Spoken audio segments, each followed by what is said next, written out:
Hi guys வாங்க. இன்னைக்கு வந்து நம்ம வாழைத்தண்டு குருமா செய்ய போகிறோங்க. வாழைத்தண்டு பிடிக்காத குழந்தைங்க கூட இப்படி செஞ்சு பாருங்கள், சூப்பராக சாப்பிடுவாங்க. இங்கே பாருங்கள், நான் துவரம்பருப்பும் சிறுபருப்பும் சேர்த்து போட்டிருக்கேன். துவரம்பருப்பு ஒரு 2-3 பொடினா, சிறுபருப்பு ஒரு 2 பொடி போட்டிருப்பேன். அது கூடவே நான் என்ன பண்ண போகிறேன், வாழைத்தண்டு நல்லா கழுவிட்டு ஸ்லைஸாக கட் பண்ணி அதை வச்சுருக்கேன். வாழைத்தண்டை வந்து இது கூட போட்டுடலாம். வாழைத்தண்டு எப்பயுமே கொஞ்சம் கருத்து போயிடும், அதனால் அரிசி கழுவின தண்ணியில் போட்டு வச்சுருவேன். இன்றைக்கி நான் வந்து நல்ல குடிக்கிற தண்ணியில் தான் போட்டு வச்சுருக்கேன். ஏன்னா இந்த தண்ணியை நான் ஃபில்ட்ரு பண்ணி இதை குடிக்க கொடுத்துருவேன். வீட்டில் இருக்கிற பசங்களுக்கு, பெரியவங்களுக்கு, எனக்கும் சரி. வாழைத்தண்டு ஜூஸும் ரெடி ஆகிடுச்சா எங்களுக்கு. ஓகே, இது வந்து குடிக்கிற தண்ணி தான். இதை ஃபில்ட்ரு பண்ணி குடிக்க எடுத்துக்குவேன் நான். இப்போ இது கூட வந்து தண்ணியை ஊற்றிடலாம். நல்ல தண்ணி ஊற்றிட்டு காய் முழுக்கிற அளவுக்கு ஊற்றினா போதும். இது கூட வந்து பூண்டு போட போகிறோம். பூண்டு நிறைய போட்டால் நல்லது தாங்க. நான் 2 பூண்டு குட்டி பூண்டாக இருந்துச்சு, அதை உரித்து எடுத்துக்கிட்டேன். பூண்டு போட்டாச்சு. இப்போ இது கூட வந்து மஞ்சத்தூள் 1 ஸ்பூன் போட்டுக்கலாம். போட்டாச்சா? அது கூட மெயின் இதாங்க, சீரகம் 1 ஸ்பூன், 2 ஸ்பூன் கூட போட்டுக்கலாங்க. அது நல்லது தான் நமக்கு. இது எல்லாத்தையும் போட்டு மிக்ஸ் பண்ணி இதை குக்கரில் இதை வச்சு ஒரு 4 விசில் வர வச்சிடலாங்க. நல்லா பருப்பு வந்து குழஞ்சிரும், காய் அப்படியே தான் இருக்கும். அதுக்கப்புறம் என்ன ப்ரொசீஜர் நான் சொல்கிறேன் உங்களுக்கு. அவ்வளோதான். இதை அடுப்பில் வச்சு அடுப்பு ஆன் பண்ணியாச்சா? இதை மிக்ஸ் பண்ணிவிட்டு கூட உப்பு வேணும்னா போட்டுக்கலாம். நான் உப்பு போட மாட்டேன், ஏன்னா வெங்காயம் தக்காளி வதக்கும் போது போட்டுக்குவேன். இது வந்து ஒரு 4 விசில் வரணுங்க. அழகாக இங்கே பாருங்கள், குக்கரில் வந்து வாஷர் எப்போவுமே கரெக்டாக நம்ம போட்டிருக்கோமா அப்படின்னு அழுத்திட்டு போடுங்க. இல்லைனா தான் நமக்கு குக்கர் வெடிக்கிற பிரச்சனை வர்றது. ஓகே, இதை மூடிடலாம் 4 விசில் வர வரைக்கும். குக்கர் ஒரு கையால் மூட முடியாது, 2 கையால் மூடியாச்சு. இப்போ விசில் போட்டுடலாம். இப்போது குக்கரில் வந்து இந்த சைடில் தண்ணி சில டைமில் லீக் ஆகும், காற்று வரும். அந்த மாதிரி டைமில் நம்ம ஒழுங்காக குக்கரை மூடலைன்னு அர்த்தம். அப்போ நம்ம ஆஃப் பண்ணிவிட்டு அதை ஓப்பன் பண்ணிவிட்டு கரெக்டாக மூடினா சரியாயிடும். அடுத்தது நம்ம வெங்காயம் தக்காளி கட் பண்ணலாம். குழம்பு கூட்டணும்ல, இப்போ செம்மையாக இருக்கும். இருங்க, இதுக்கு முதல்ல கொஞ்சம் புளி ஊற வச்சுக்கலாம். நான் புளி எப்பயுமே கழுவிட்டு தான் ஊற வைப்பேன். இது ஊர்லேருந்து கொண்டு வந்த புளி, சூப்பராக இருக்கும் டேஸ்ட்டு. புளிப்பு நிறைய வரும், அதனால் திட்டமாக போட்டிருக்கேன் நான். இதுதான் அதுக்கு நம்ம போட போகிற இன்க்ரீடியன்ஸ். இதெல்லாம் க்ளீன் பண்ணி கழுவி எடுத்துகிட்டு வந்துடலாம். வெங்காயம் தக்காளியும் க்ளீன் பண்ணியாச்சுங்க. இப்போ இந்த வெங்காயம் தக்காளியிலேருந்து இந்த கார்னரில் இருக்கோம்ல, அந்த வெள்ளை கலரில் அதெல்லாம் எடுத்தாச்சு. அது எடுக்கலைன்னா தான் நம்ம கிட்னியில் கல் உருவாகுதான், ஸ்டோனு. அதனால் அதெல்லாம் எடுத்தாச்சு. இனி இதை கட் பண்ணிடலாம் வாங்க. ஆச்சா, குக்கர் விசில் வர ஆரம்பிச்சிருச்சு. அப்படியே மண் சட்டியில் தான் இன்றைக்கி குழம்பு வைக்க போகிறோம். வாழைத்தண்டு குழம்பு செம்மையாக இருக்கும், சாப்பிட்டு பாருங்கள். இதெல்லாம் ரெடி ஆகிடுச்சு. பச்சை மிளகாய் போட்டே ஆகணுங்க, அப்புறம் தான் டேஸ்ட்டு சூப்பராக இருக்கும்.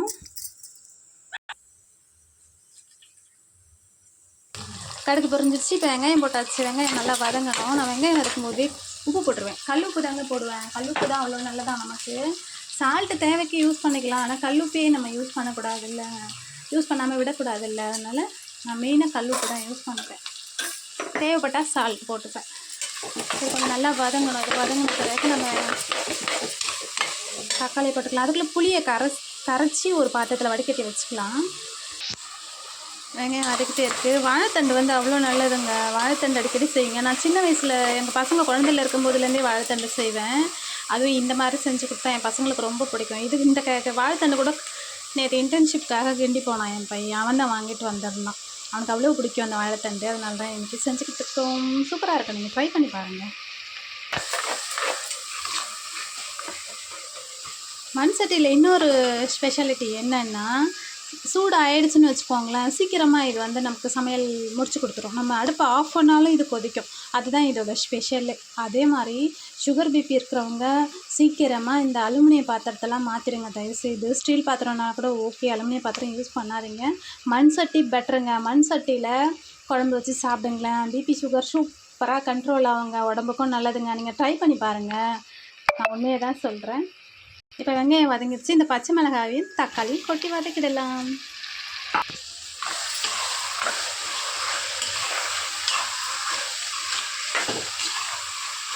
அது நல்லா வதங்கட்டும். வதங்கிடுச்சுன்னா சீக்கிரம் நமக்கு குழம்பு ரெடி ஆகிடும். வெங்காயம் தக்காளி பச்சை மிளகாய் எல்லாம் சூப்பராக வதங்கிடுச்சா? இப்போ என்ன செய்ய போகிறோம் அப்படின்னா, மிளகாத்தூள் பெரிய ஸ்பூனாக இருந்தால் 1 ஸ்பூன் போட்டுக்கோங்க, சின்ன ஸ்பூனாக இருந்தால் 2 ஸ்பூன் போட்டுக்கோங்க.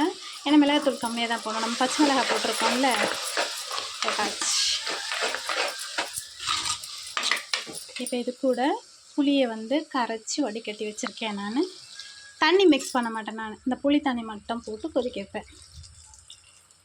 ஓகே, இது மட்டும் கொதிக்கட்டும்னு சொல்லிட்டு ரெடியாக இருக்குல்ல இந்த பருப்பு காயெல்லாம் வேக வச்சுருக்கோம்ல, அதை தூக்கி இதில் கொட்டிடணும். இது கொதிக்கணும் கொஞ்சம் நல்லா. கொதிக்கிட்டோம். குழம்பு சூப்பராக கொதிக்க ஆரம்பிச்சிருச்சு. ஒரு 10 நிமிஷம் கொதிச்சா போதும். இப்போது பருப்பு வந்துருக்குல்ல, விசில் தம்மு போயிடுச்சான்னு செக் பண்ணுங்கள். இன்னும் தம்மு போல பற்றியா? இதுவுமே தம்மை எடுத்துகிட்டு தான் திறக்கணும். நம்ம விசில் எடுத்துடலாம். பாருங்கள், அப்பயும் ஆவி வருது. ப்ரெஷர்லாம் போன பிறகு பொறுமையாக திறக்கலாம்.